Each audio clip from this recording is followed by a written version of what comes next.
front of me is Samsung Galaxy A04e, and today I would like to show you how you can apply Apple layout on this device.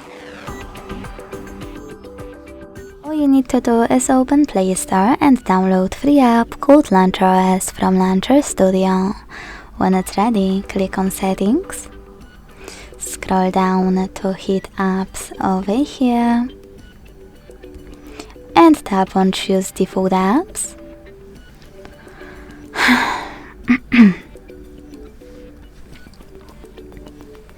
To access Home app, then click on Launcher Pro and wait.